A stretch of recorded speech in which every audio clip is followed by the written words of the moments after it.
Приветствую, уважаемые натуралисты! С вами канал ЗУ. Мы собираем большую видеоэнциклопедию про все виды животных планеты. Любите природу вместе с нами. Подписывайтесь и ставьте лайки. Они помогают узнать о мире животных большему количеству людей. Как это ни странно, но на каждом континенте можно найти похожий аналог разных животинок. Например, наглая росомаха в Евразии и не менее нахальный медоед в Африке, американские гризли и наш бурый мишка, африканский страус и нанду. Ролик о нем вы сможете найти в плейлисте «Животные Америки». Однако генетически эти животинки мало походят друг на друга. И наш сегодняшний гость совсем не страус. Как и нанду, встречайте эму, не путать с эмо, птицу из отряда казуарообразных. Кстати, ролик про самую опасную в мире птицу казуара тоже есть. Эму же вполне миролюбива, в отличие от своего родственника, и она крупнейшая австралийская птица. И вообще, это вторая по величине птица после страуса, к которому, как я уже сказала, эму никакого отношения не имеет. Да, раньше, по незнанию и глупости, людишки относили эму к страусообразным, однако классификация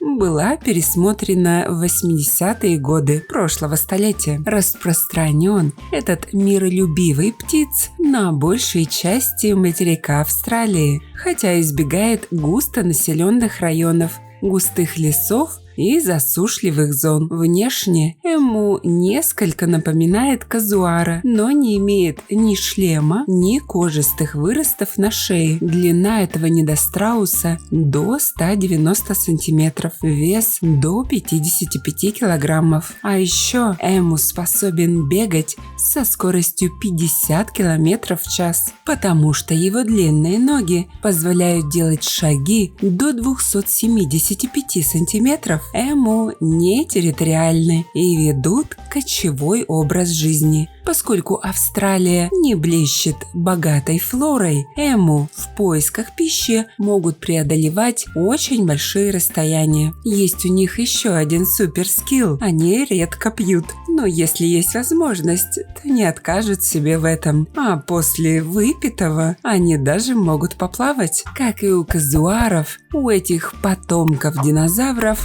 очень когтистые лапы, которыми эму в целях защиты могут очень хорошо пинаться. Они наделены хорошим зрением и слухом, а структура пера препятствует перегреву, поэтому эму активны во время полуденной жары. Кстати, голенькая шея эму умеет поглощать солнечное излучение, а спит эму не как всякие там жирафы по 2 часа в день, а как нормальный человек ночью около 7-8 часов. Есть 3 ныне существующих подвида эму в Австралии. На юго-востоке, на севере стройный и бледный, и на юго-западе более темный. И, конечно же, эму – это веганы-сыроеды. В их меню входят плоды, коренья, трава и прочие типичные копытные вкусняшки. Хотят любви, потомки динозавров почти всегда в брачных играх самец и самочка становятся друг напротив друга, склоняют головы к земле и начинают ими качать прямо над землей. После такого ритуального танца в стиле криминального чтива мужчина ведет самочку к сделанному им гнезду. Затем пара эму остается в браке примерно в течение 5 месяцев. Потом они будут искать себе уже других эму. Кстати, самочки во время ухаживания более агрессивны, чем самцы, и часто воют друг на друга за доступ к партнеру. Такие дамские драки могут длиться до 5 часов, особенно Если мужчинка холост после новоселья, дамочка откладывает в среднем 11-20 очень больших, с толстой скорлупой темно-зеленых яиц, оболочка которых составляет целый 1 мм, а вес составляет от 700 до 900 грамм, что примерно равно 12 куриным яйцам в объеме и весе. Ну и к интересностям, которые, кстати, наблюдается не только у эму, но и у американских нанду. Насиживанием яичек занимается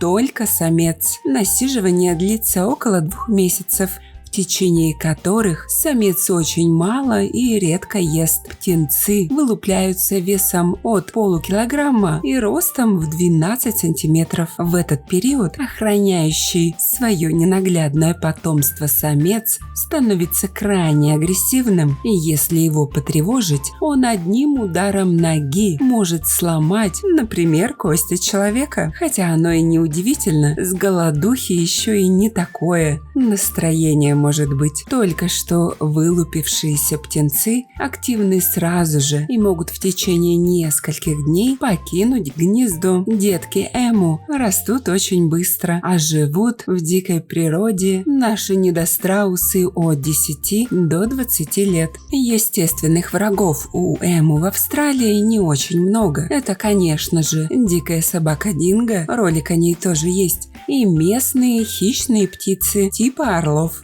Однако не стоит забывать про голых обезьянов. Эму использовались в качестве пищи коренными австралийцами и ранними европейскими переселенцами. Австралийские аборигены использовали различные способы, чтобы поймать эму. Метали в них копья, когда они пили, травляли водоемы, ловили птиц сетями, а также привлекали их, подражая их голосам. Австралийские фермеры считают, что эму портят посевы, топчут отведенные для овец пастбища, и поэтому они истребляются тысячами. Кроме того, мясо эму оказалось годным в пищу, а из яиц вытапливают пищевое масло. В общем, участь эму не внушает хороших перспектив. А как вы думаете, почему в разных концах света обитают очень похожие виды, которые при этом генетически не настолько похожи? Напишите свое мнение в комментах.